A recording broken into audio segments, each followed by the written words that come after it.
নমস্কার, কেমন আছো সবাই? নতুন একটি কুকিং ব্লগে তোমাদের সবাইকে স্বাগত। দেখো, আজকে রবিবার, আমি রাতে এটা বানিয়েছিলাম ফ্রায়েড রাইস আর পনির চিল্লি। তো ভিডিওটা ভালো লাগলে প্রথম থেকে লাস্ট অবধি দেখো। তো দেখো, প্রথমে আমি পনিরগুলোকে কেটে নিচ্ছি।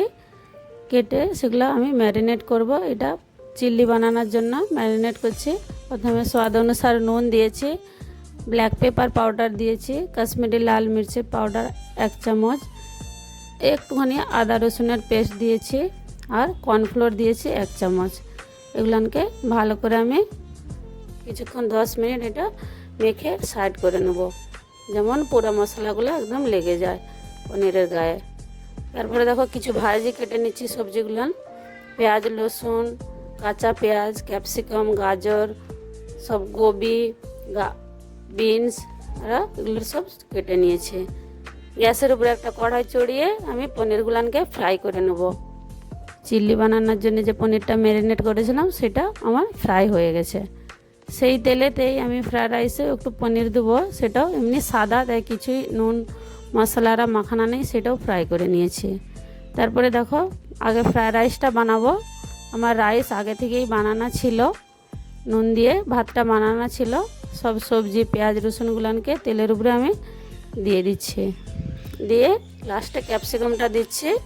আমি 3টে কাশ্মীরি লাল মির্চ গোটা জল দিয়ে ভিজিয়ে রেখেছিলাম 1 ঘন্টা আগে, সেটাকেও পেস্ট বানিয়েছি কালার আসার জন্য দেবো বলে।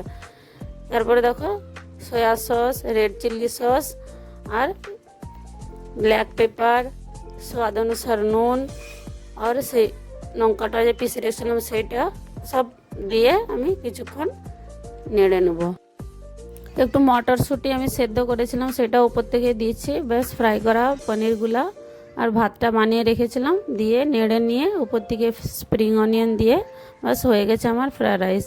এবারে দেখো, চিল্লিটা বানানোর জন্য প্রথমে রসুন আর আদাটা দিয়েছি। সেইটা একটু কালার চেঞ্জ হয়ে গেলে বড় বড় করে পেঁয়াজ আর ক্যাপসিকাম কেটে রেখেছিলাম, সেগুলোও হালকা একটু নেড়ে নিয়েছি। সব এতে কাচ্চা কাচ্চাই থাকে, একটু ক্রাঞ্চিনেসই থাকে। দিয়ে স্বাদ অনুসার নুন, একটু সয়া সস, আর একটু রেড চিলি সস, আর একদম সামান্য ভিনিগার দিয়েছিলাম।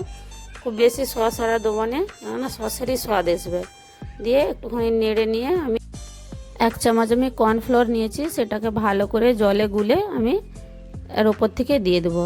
দিয়ে কিছুক্ষণ নাড়ার পরে দেখো, উপর থেকে স্প্রিং অনিয়ন দিয়ে দিচ্ছি। আর ভেজে রেখেছিলাম পনিরগুলো, সেগুলো আমি দিয়ে ফেলছি। পনির দিয়ে এখন নাড়বো না, নাহলে পনিরের ক্রাঞ্চিনেস চলে যাবে। আবার উপর থেকে স্প্রিং অনিয়ন আর একটু সাদা তেল দিয়ে দিচ্ছি। আমার হয়ে গেছে রাতের ডিনার ফ্রায়েড রাইস আর পনির চিলি। একদম ইজিভাবে ঘরালুভাবে বানিয়েছি। যদি ভালো লাগে লাইক, কমেন্ট, শেয়ার অবশ্যই করবে।